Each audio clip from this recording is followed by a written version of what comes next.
Hello and welcome, or welcome back to the Society Knits YouTube channel. My name is Sally. I am the knitter, maker and business owner of Society Knits, which is an Australian yarn and fibre store based in Wagga Wagga, New South Wales, Australia. Before I launch a special episode today, I just want to pay my respects to the traditional owners of the land which I'm filming on. Which are the Ravelry people. I also pay my respects to the traditional owners of the land where you are joining me from. So welcome. Thank you for all of the new people who have joined the channel. I get so excited whenever I see that there is someone new coming to see me rabbit on about knitting. It's just incredibly surreal, but I'm also very grateful that you think that this is something worth enjoying further. I have been in a little bit of a funk the last couple of weeks in terms of knitting. I have just been a little bit flat and not really inspired, I think is probably the undertone that I've been struggling with. And I thought to freshen things up a little bit, I would bring you a different episode, not in the traditional knitting podcast style, but a how to use your hand spun wool from a very beginner knitter tutorial. So I've brought along a few of my hand spun items of various kind of categories. So I've got a hat, I've got a vest, I've got a jumper that I'm currently working on. And I just want to show you, from someone who is an absolute novice when it comes to spinning yarn, how I have actually turned that into something wearable and usable that I really enjoy. So step one. It doesn't matter whether or not you are a new knitter, a new spinner. I think these steps are all going to be really helpful to get you a finished object. So step one, once you've spun the wool, you've plied it or you've not plied it, washed it and set it, thinking about how are you going to use your yarn, what kind of projects, how much have you got, are all really important considerations. So the first thing that I do is I've got a handy little ruler that I got from Eleventy One Windmills that helps me just see kind of what's the thickness of my yarn, what is the weight category approximately. As I said, I'm very beginner, my consistency is really not there.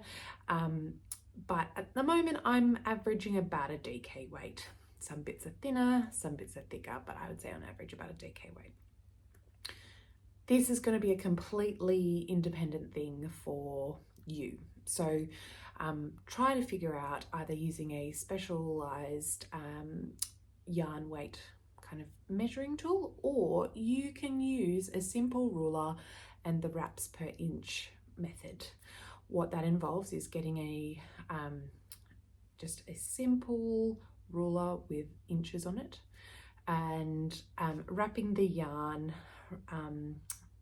consistently and next to each other until you get a inch length, and then counting. And then there's lots of conversion charts that tell you what approximate weight that is. And that's again to give you a bit of a gauge. Now the next thing you have to do, and you have to do this, even if you are normally the boss of your own knitting, is you have to do a swatch. One of the things that I've been reminded about in my projects recently is the loft factor of your garment. And Two Pearls in a Pod certainly brought this concept to my brain. And what that means is when you're making something, you need to think about the thickness and the structure and kind of the heaviness of the garment. When you're thinking about what is the gauge and how does the fabric kind of knit up. For example, if you have a shawl, you might be able to get a you know, lovely chunky weight on gauge that actually doesn't allow the shawl to flow. It's a really stiff fabric, but you've met the correct kind of stitches in the gauge. Whereas if you downsized the yarn, allowed it to be much more open and flowy, and still got the gauge, then you're going to get the kind of desired drape and effect. I probably didn't explain that very well, but I'll show you visually when I talk about some of the garments that I have and the way that it's just reminded me again of think about your swatch and how it feels. So for my most recent spin, I have been using Handmade by Catkin's Australian Corriedale, which is exquisite.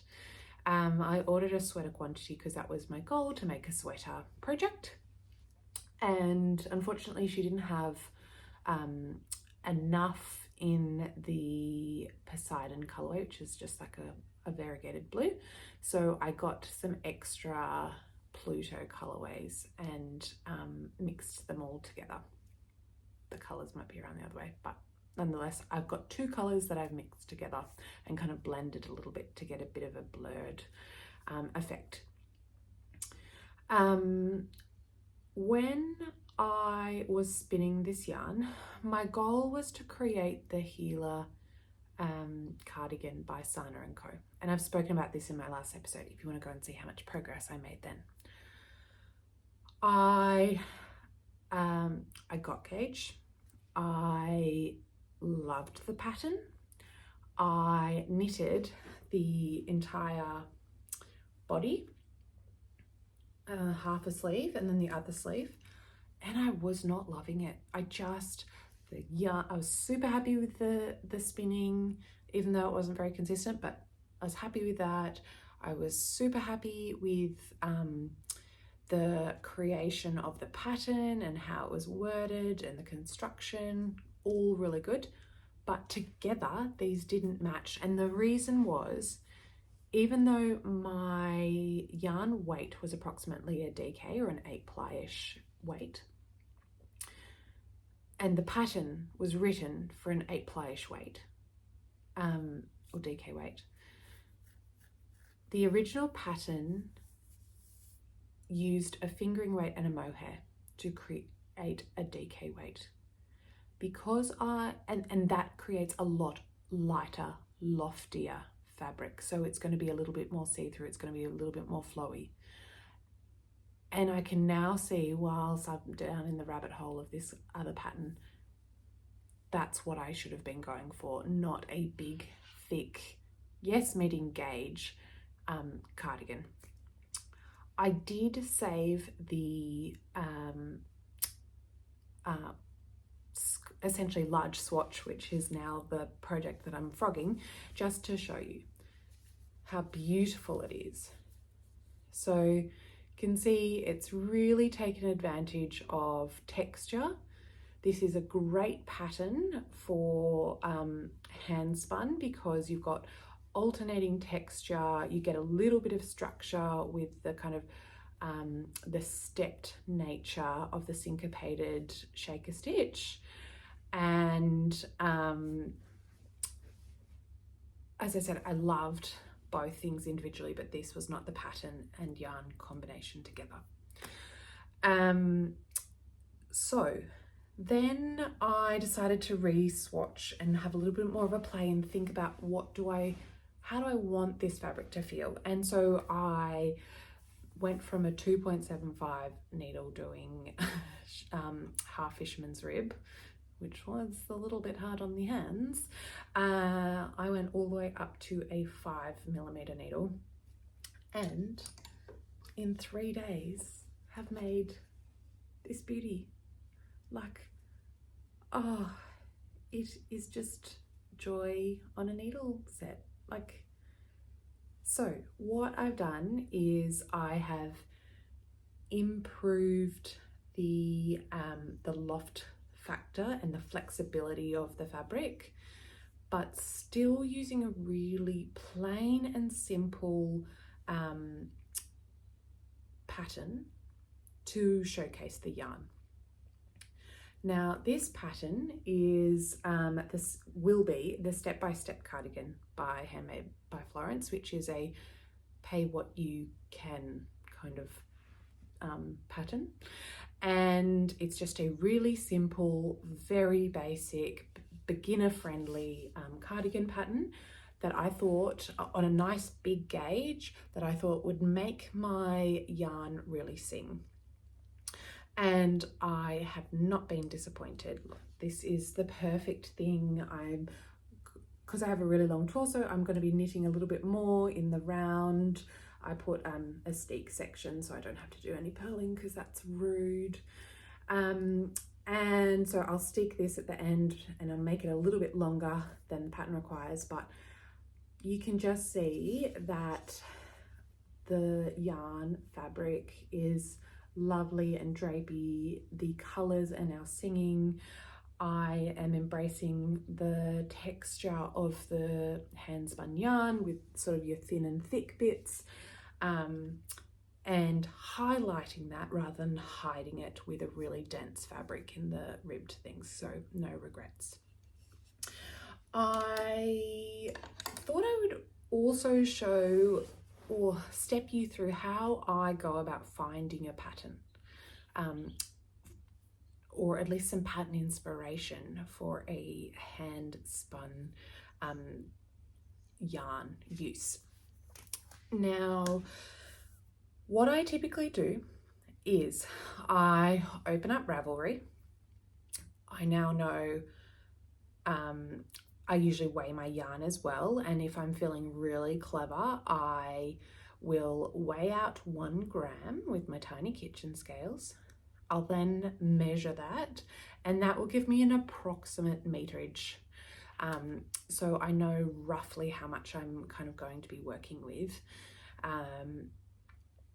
And that just gives me a little, and you can put a filter on Ravelry if you know approximately how many meters or yards you're going to be working with. So once you know your weight, you know approximately what needle size you want to be working with, you know how much you've got to work with, open Ravelry, and you can filter patterns by knitting or crochet if that tickles your fancy, the weight of yarn, and also how much you've got. So I do that. I have a little bit of a look around. I typically go for things that have simple repetitive texture, so that's why the Jiellah sweater cardigan by Sanna and Co really appealed to me.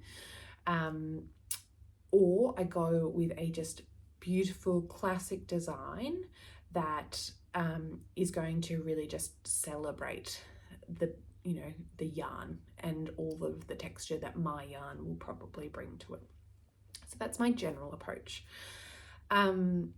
If I'm still not getting any inspiration from that approach or finding it a bit overwhelming, the next thing I do is I look at project ideas for some commercially available yarns that have either a lot of variation or a lot of texture. So for example, if you have a look at Noro Madara, which is quite a, not bulky, but Aran kind of weight, worsted weight yarn. It's known for its, wide variation in colors, even within the same ball. It's got a lot of texture in the yarn itself because of the combination of fibers that it hosts.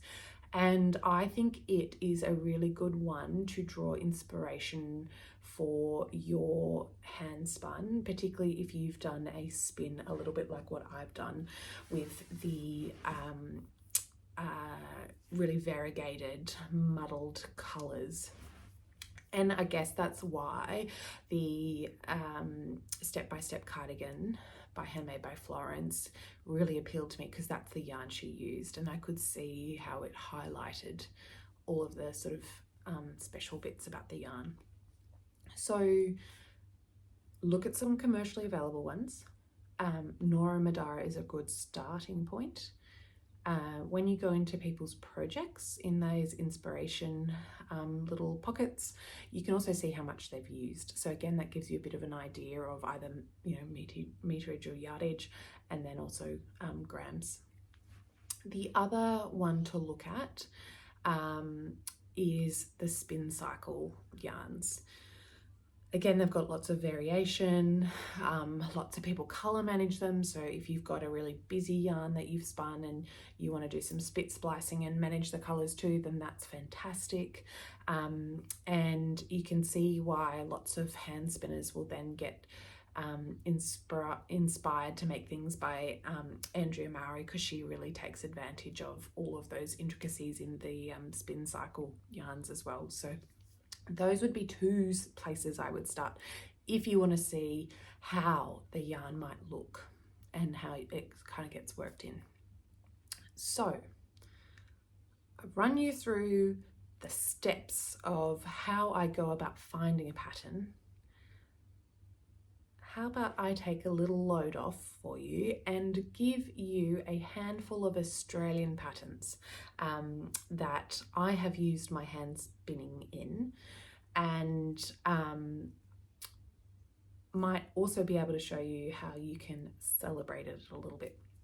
Now, the first one I want to show you, oh, what's this behind me? Just a little champion ribbon.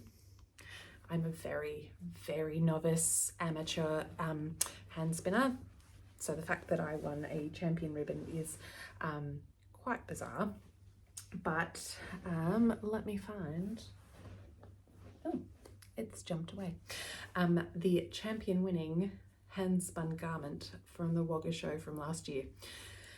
So I ordered some fibre. I don't even know what type of sheep it came from. And it was in these little packs of different colours. As you can see, there was a pink and a purple and a lighter pink, a white and a grey. And this was when I was really into my spinning everything, who knows about techniques or anything kind of phase. And I just spun it because I wanted to, but I did at least look into how I could keep the colours the same. So I used a technique called chain plying or Navajo plying, and it helps to kind of pull and group the colour together so you're not getting that mismatched colour so much. I do have a little bit of marling, but you can't really tell. And I decided that I wanted a pattern that was simple but with a little bit of texture, and so I found the Medley hat by Curious Handmade. You all know I love her, an amazing Australian designer, and this was in one of her Advent or Knit Vent collections. So this is, the best thing about this pattern is that it is written for a fingering weight or a DK weight. I obviously, with my chunkier yarn, took advantage of the DK weight, and I just knit it absolutely as per pattern, but the texture in the ribbing just cinches in some of my uneven spinning, but then also makes it a little bit of a feature. And then it's got this just lovely, just very simple lace detail around the bottom. And then it's just a very standard, beautiful crown. And I was so pleased with it. It was a very quick, enjoyable knit, and it really didn't use very much yarn. I'm not entirely sure how much, but I would say probably about 100 grams. So a small amount of hand spun yarn in a perfect project that highlights the texture and the color change a little bit because of the simplicity of the project. So the Medley hat by Curious Handmade, beautiful. Now, the next way that I have been using my hand spun is I had another small amount of fibre that I bought from a market a few years ago. I don't even know what the brand was, but it was a tweed. And I saw it and I saw the speckles and thought that looked really pretty, and had absolutely no plans, because we all know buying and using are two separate entities. But it had been sitting in the back of my mind and in the back of my cupboard, and I decided I needed to do something with it. When I got the email about the possibility of testing the Alma slipover for Sanna and Co, I decided to spin up this fibre to use as my contrast colour. So if you've got a little bit of, or like just small amounts of handspun, again, depending on your consistency and how that blends with a commercially spun yarn, it can be really good to use as a contrast colour. So I've shown the Alma slipover in a previous episode, but you can see I've used it to really highlight, again, the colour changes, all of the different flecks from the tweed, but it was really perfect for a contrast colour. The other thing is, when you're melding it with a commercially spun yarn, you can then, it really evens things out. So don't be worried if you've got inconsistent spinning. Often things will get really balanced out with a commercial yarn, or even just by using some texture to, you know, cinch in some of those bigger bits, and to have a little bit of airiness into the smaller bits as well. So yes, think about using small amounts of handspun yarn as a contrast colour.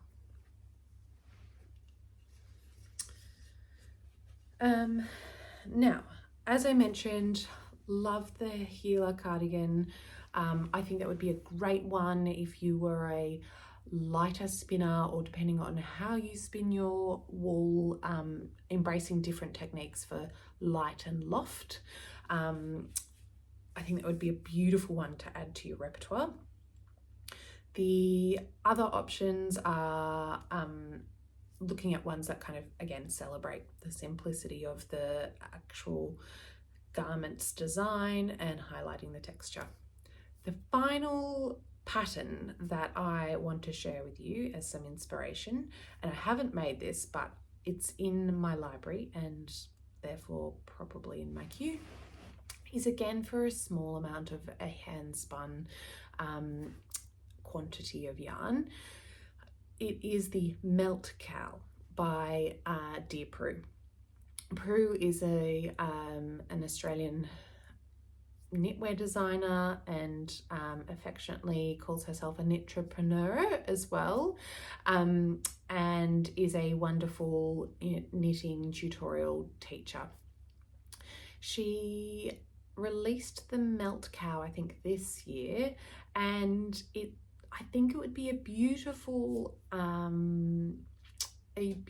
accessory that again uses very simple texture that is repeated throughout the accessory, and it would really lend itself to a small amount of handspun.